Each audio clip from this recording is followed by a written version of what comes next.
There's nothing more satisfying than a perfectly timed comeback. Why are you so guarded with I just want to say something. I think transgender... Say something. You haven't shut the f*** up for 20 minutes. It's that razor-sharp moment when someone takes an insult, flips it on its head, and leaves the other person speechless. Some comebacks sting, others destroy, and the harshest ones, they don't just win the argument, they end it. A lot of people work really, really hard for their dreams, but it's not meant for everybody. That's why you use auto-tune and I don't. Actually, in today's video, we're counting down some of the most savage comebacks ever caught on camera, from comedians shutting down hecklers, to celebrities flipping interviews, to unexpected moments where the underdog walked away with all the power. Stay tuned until the end, because the last one involves a comeback so brutal, the host had no choice but to cut the interview short. All right, we're gonna wrap up this interview. Thank you for coming in. Bill Burr versus divorce banter. When you hear the words harsh comeback, Bill Burr's name is almost guaranteed to show up. On Conan, actress Lea DeLaria was joking about a recent divorce. Burr, sitting beside her, didn't waste a second before delivering one of the coldest quips ever. Conan set it up by asking Lea about her broken engagement. She confirmed, and Burr casually leaned over his mic and said, "Hey, Conan, can you believe that marriage didn't work out?" The timing, the delivery, the smirk, it was a surgical strike. Everyone laughed, including Conan, but for Lea, there was nothing to do but take it. Bill Burr didn't just throw shade, he threw lightning. Jesse Eisenberg versus clingy reporter. Interviews can be awkward, but when Jesse Eisenberg sat down with a pushy reporter asking him to repeat her name in different breakup scenarios, he flipped the script with a savage deadpan. When asked to say her name as if they just broke up, Jesse replied, "I probably wouldn't say anything then." When she asked what he'd say trying to find her in a crowded place, he calmly replied, "The thing is, I actually didn't want to find you. I was actually hoping to stay alone." such a jerk. The silence afterwards says it all, a masterclass in turning an uncomfortable exchange into comedy gold. Stephen Hawking versus dumb question. You'd think twice before trying to outsmart one of the greatest physicists of all time. A reporter once asked Stephen Hawking if his theory of parallel universes meant there could be a world where the reporter was smarter than him. Hawking, without missing a beat, replied, "Yes, and also a universe where you're fun." The comeback was so harsh it didn't need a follow-up. Imagine being roasted by the man who redefined black holes. That's eternal. Louis C.K. versus Jay Leno's face. Roasting friends is one thing. Doing it on live television is another. Louis C.K. sat across from Jay Leno and casually said, You're the weirdest looking person on the planet Earth." Jay laughed it off, but Louis wasn't finished. He doubled down. If you weren't famous and you robbed a bank and the dude was describing you to like a police sketch artist, he'd be like, "No, seriously, what did he look like?" Nobody looks like this. The audience roared. Leno had no comeback. Sometimes honesty is the cruelest punchline. Conan O'Brien versus Jennifer Garner. Never underestimate a Harvard grad. On Late Night with Conan O'Brien, actress Jennifer Garner corrected Conan's grammar, insisting snuck wasn't a real word. She teased him for being wrong despite his Harvard education.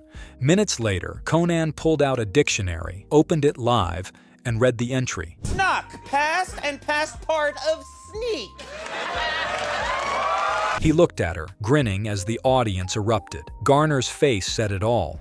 You don't pick a grammar fight with a comedy writer. Judge Judy versus brazen defendant. In Judge Judy's court, respect is non-negotiable, but one bold defendant thought he could outwit her. When asked about the mothers of his 10 children, he smugly included Judy's daughter in the list. Her glare alone was lethal. The crowd gasped. The comeback? Judy's silence, followed by a look that could cut through steel. The defendant's smirk evaporated instantly. Sometimes the harshest comebacks are wordless. Andrew Strauss versus Belinda. Live news is dangerous territory for banter. English cricket captain Andrew Strauss was showing off a trophy when a news anchor remarked, "Just can't understand how something so small can be so impressive." Sports reporter Belinda fired back instantly. Well, Mark, you would know about that. Strauss cracked up. The male anchor didn't. That's what you call a career-defining burn. Fresh Prince fan roast. When the Fresh Prince of Bel-Air exploded in the 90s, it made Will Smith a household name. But with fame came hecklers. At a live event, one critic dismissed the show. Will Smith leaned in and said, "The only reason that you're saying that is because you know I slept with your mother." The crowd lost it. No script, no rehearsal, just savage instinct. Mayim Bialik versus science reporter. Best known as Amy on The Big Bang Theory, Mayim Bialik actually holds a PhD in neuroscience. But a reporter once assumed she was just an actress pretending to be smart. He asked if people thought she could solve calculus at the drop of a hat. Her reply was brutal in its calmness. I actually was trained in calculus for several years. Yeah, I'm a neuroscientist, so you may not have known. One sentence, one academic mic drop. Interview over. X Factor contestant versus Simon Cowell. Most X Factor contestants wilt under Simon Cowell's blunt criticism. But one fiery singer wasn't having it. When Cowell said not everyone's dreams are meant to come true, the contestant shot back, That's why you use auto-tune and I don't. Actually, the audience erupted. For once, Simon had no smug smile, no slick retort, just silence. Mike Tyson versus reporter. Mike Tyson is known for his fists, but one of his harshest punches came verbally. In a live interview, a reporter brought up Tyson's past conviction. Mike glared and said, So interesting that you come across like a nice guy, but you're really a piece of. The reporter squirmed. Tyson didn't stop. It's more nerve-wracking for me to hear talking to a rat piece of like you. Come on, Mike. No, because you're a piece of. All right, really. We're gonna wrap up this interview. Thank you for coming in. The segment ended abruptly. Tyson didn't throw a punch. He didn't need to. His words landed harder. Boris Johnson versus London Assembly.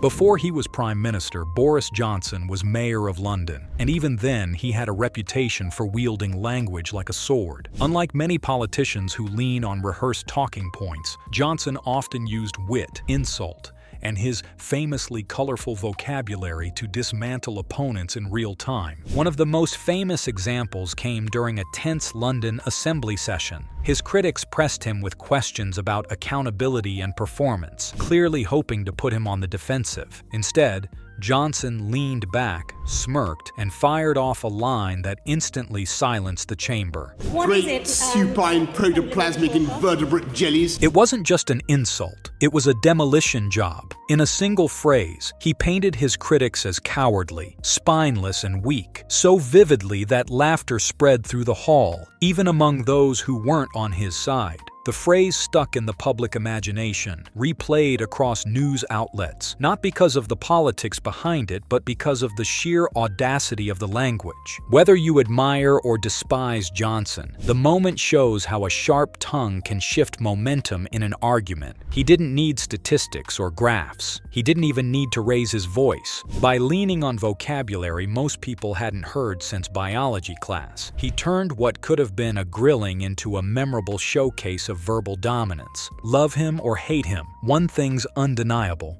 Boris Johnson proved that sometimes the harshest comeback isn't about volume or anger. It's about choosing words so sharp they cut deeper than any shout ever could. Weakest link contestant versus Ann Robinson. Ann Robinson was feared for her cutting insults on The Weakest Link. But one contestant, Howard, gave her a taste of her own medicine. When asked why he voted for Doris, he smirked. You're always very quick, are you, Howard? Howard replied, In some things, yes, and other things I like to take my time, if you know what I mean. Ann froze. The audience howled. The Queen of Mean had finally been dethroned. by innuendo. Comebacks are more than insults. They're moments of wit, timing, and courage that flip the balance of power in an instant. From Bill Burr's side-eye burns, to Stephen Hawking's deadpan genius, to Mike Tyson's blunt force honesty, these are the comebacks that didn't just win arguments, they ended them. So which one was your favorite? Was it Tyson's live TV meltdown, Conan's dictionary revenge, or Andrew Strauss being roasted on the news? Let me know in the comments. And if you enjoyed this breakdown of the harshest comebacks ever, don't forget to like, subscribe, and stay tuned, because the next one might be even more brutal.